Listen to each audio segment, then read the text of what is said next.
Home Depot let me rent a truck for $20 to bring the wood home that I'm using to build a workbench. So, 19 bucks. It's a pretty cool deal. Kind of a pickup truck. I'm gonna unload everything, put it in my shop, and then take the truck back. And so now that the wood is unloaded, this is supplies I'll be using to create my new workbench. This is a 1/2 inch. That's a 1/2 inch plywood, full sheet. This is, you can imagine, this is like the bottom. I'm putting a frame about 4 or 5 inches from the edges on here. Those are wheels that'll be on these 2x4s. 4x4s. Once these 4x4s get cut to the correct length for the height of the workbench. These are my 2x6s. About 2x6s, I'm going to cut them in half, and that way I have twice as much wood. It was a better big deal to buy 2x6s, 10 feet each, instead of 2x4s. So, let me get started in planning out the framework to put on the bottom of this and cutting the edges so everything fits properly. We'll see you in the next video. Okay, I set up my chop saw. As you can see here, getting ready to make my cuts. At 33.5 inches each piece. Slide it over to the laser here. Make the cuts for the 4 legs. I took into account the tabletop thickness and the wheel height and subtracted that from the overall height, so I do get a 38 inches high off the ground because I'm fairly tall and I'm 6'4", so the tall table will be customized to my height and be able to sit at it instead of a chair and work at it. Okay, so the 4x4 legs have been cut to 33.5 inches equally. The next step is to cut out piece like this and this on there, because the 2x4 frame is going to sit on the wood and sit under it this way. That way the weight is not held by the screws. The screws only hold it in place. So I got the corner cut out. This is what it's supposed to look like. One beam will run this way, and the long beam will run from over here to there. And the weight will be sitting on here, and only the screws will hold it in place all the way beyond the 4x4. So you do the rest of them, and then the top frame. Now all 4 legs, posts, have the 2x4 cutout. And now I'm gonna go ahead and finish cutting the connections here, and down to here, over here, and back. So I cut these here in half, and to length, and the other ones are finished over here already. So this is my wood cutting. So the top frame is done. Turned out really good. I'm really satisfied with it. For these short end pieces here, I use the pocket method. That then just pulls this piece in. So, really good.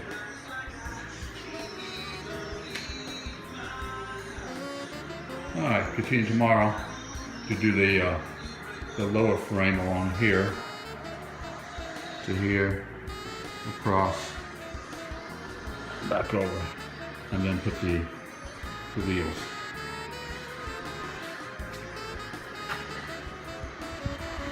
Okay, today I install the cross beams. I'm getting under these down here. I put the second shelf on. I was getting ready to attach the next one here, and then flip the whole bench over on this side to do the cross beam on the other side. And so it worked out pretty well. I used the router to route out this opening here to lay this 2x3 on here and then bolt it down. So I'm satisfied with it. It's been pretty good stability. Okay, so that's it for that now. I'm going to put this other crossbeam here and flip the whole thing over so I can put this on the other side. And then we're ready for the workbench top. Okay, so I just marked out the area that needs to be cut out for this aileron to set into and be flush with this. On the other side, I cut out the entire depth, which is 1.5 inches, to set this in here. Well, my router doesn't go 1.5 inches, so I decided to split it up. This depth will go 3/4 of an inch, and then take 3/4 of an inch off of this, then it'll sit in here.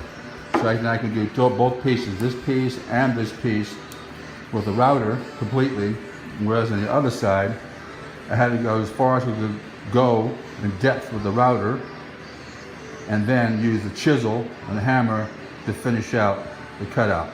And it didn't turn out so neat as I like it. So this I'm going to do half and half. And we'll see what it looks like after I'm finished. Yes, much more satisfied with this. 3/4 of an inch or 19 millimeters taken out of this, and the other half of 19 millimeters, 3/4 of an inch taken off of the 2x3. You have to clean this up a little bit right here, and it's gonna fit into it perfectly. This part right here is still what I have to clean up right here, and I'll put right at the end. So, much better.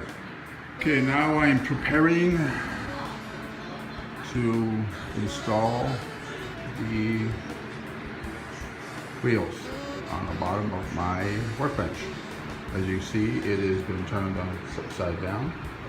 So I'm going to put the wheels on first and the tabletop last. So, I'm just going to find some bolts to mount those, and do some speed drilling. Little holes so the wood won't split, and we'll keep pressing on. The wheels are mounted. All 4 wheels can be locked independently, and it rolls real nice. One-hand operation. All that's left now is put the top on it, and that's it. Clean my shop up. Organize all my things over here. Use my bottom shelf here to store a lot of the things in my work area up here. That'll clear up a lot of stuff over here and over there. So that's it.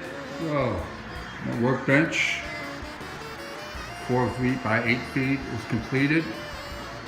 I just put the top on, 2 pieces of plywood, so it's 1 inch thick together. I didn't put screws all the way around the table. I only put screws where the support beams are, here and here for right now. And sometimes when you have a screw that just doesn't want to go in and it screams real loud, what you do is you put some candle wax into the threads, and that makes the screw more slippery and it'll slide right in. Just a little tip. As you can see, screw went in without any problems. Candle wax. Okay. It's finished.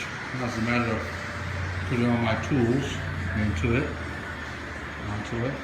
Down here on this shelf, I'm using some scrap plywood I have and piece it together and put a shelf down here so all the equipment can go down there. And there's my work area, 4 feet by 8 feet. And it'll sit right over here. And once I move all this off of there onto the workbench, it'll just sit here, 4 feet wide, 8 feet long, right about here. Perfect.